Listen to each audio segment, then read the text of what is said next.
Quand on voit un chien loup tchécoslovaque pour la première fois, on est tout de suite frappé. C'est vrai, il a l'apparence d'un loup des Carpates, ce regard perçant, cette allure sauvage. C'est une race qui fascine et qui en intimide plus d'un. Mais en fait, ce qu'on comprend le moins bien, c'est pas tant son physique, c'est son comportement. Et voilà la grande question que tout le monde se pose. Pourquoi est-il si distant, si réservé avec les gens qu'il ne connaît pas? On le trouve méfiant, parfois même un peu froid. Alors, est-ce qu'il a peur? Est-ce de l'agressivité? Ou est-ce qu'il y a quelque chose d'autre, une explication plus profonde? C'est ce mystère qu'on va essayer de percer ensemble aujourd'hui. Allez, on plonge directement dans le vif du sujet. Cette attitude un peu lointaine, on a souvent tendance à la voir comme un défaut. On se dit que le chien est juste timide, ou peut-être qu'il a été mal socialisé. Mais est-ce que c'est vraiment ça?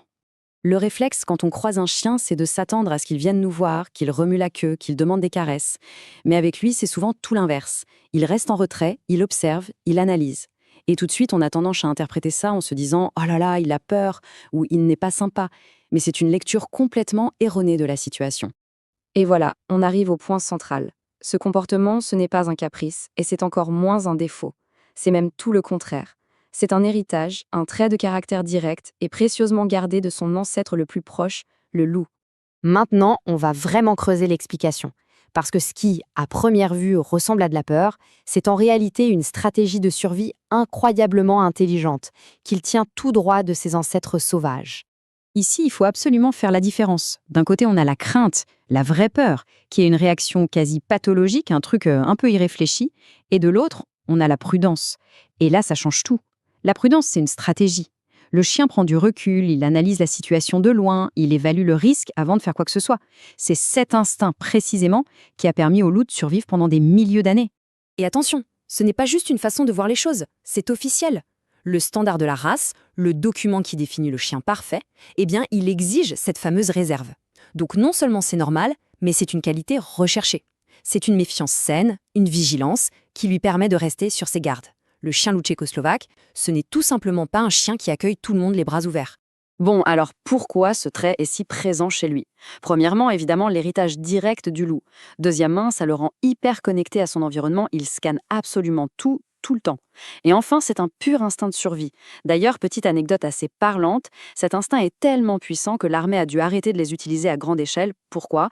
Parce que le chien développait un lien si fort avec son maître qu'il refusait de travailler avec quelqu'un d'autre. Ok, maintenant qu'on comprend d'où vient cette réserve, la question c'est comment on gère ça? Parce que même si c'est naturel, ça demande un travail bien particulier pour que le chien soit équilibré et bien dans sa tête. Et là, attention, point très important. Le but de la socialisation, ce n'est surtout pas de le transformer en Golden Retriever. On ne fera jamais de lui un chien qui saute au cou de tous les inconnus. L'objectif est tout autre. Il s'agit de lui donner assez de confiance en lui pour qu'il apprenne à ignorer ce qui est étranger plutôt que d'en avoir peur. On n'efface pas sa nature, on la canalise. Alors, concrètement, comment on fait? D'abord, il y a une période super importante, une sorte de fenêtre d'or entre 3 et 6 mois. C'est là que tout se joue. Ensuite, on va toujours privilégier la qualité des rencontres à la quantité. Une seule bonne expérience vaut mieux que 10 mauvaises qui le stressent. Et surtout, la règle numéro 1, c'est de ne jamais forcer le contact. C'est lui et seulement lui qui doit décider d'approcher. On passe maintenant à la partie pratique. Qu'est-ce que tout ça implique pour nous, les humains, quand on croise ou qu'on vit avec un chien loup tchécoslovaque? Eh bien, dans la vie de tous les jours, ça veut dire que si on en croise un en balade, il y a de très fortes chances qu'il ne vienne pas dire bonjour. Il va probablement juste ignorer notre présence. Son univers, c'est sa famille, sa meute. Le reste du monde n'est pas vraiment sa priorité. Il ne donne pas son amitié au premier venu. Et ce qui est vraiment intéressant, c'est que même dans les évaluations officielles de la race, cette réserve est totalement prise en compte. Un chien considéré comme équilibré, c'est bien sûr l'idéal. Mais un chien qui évite le contact est quand même autorisé à la reproduction parce que ça fait partie du caractère de la race. En revanche, un chien qui montre une peur extrême ou une agressivité gratuite, là, c'est un défaut éliminatoire. On voit bien la distinction entre la réserve, qui est valorisée, et la peur, qui est un vrai problème. Cette phrase, elle résume tout parfaitement. Cette réserve, ce n'est pas un bug, c'est une feature, comme on dit. C'est ce qui lui donne cette aura si spéciale, ce mélange de noblesse et de côté sauvage qui est si fascinant. Au final, la question n'est plus de savoir si ce chien est gentil ou non, la vraie question, elle nous est renvoyée à nous. Maintenant qu'on comprend sa nature profonde, est-ce qu'on est prêt à la respecter, à accepter qu'un chien n'ait pas besoin de vouloir être l'ami de tout le monde pour être un compagnon absolument extraordinaire? La réponse, elle nous appartient.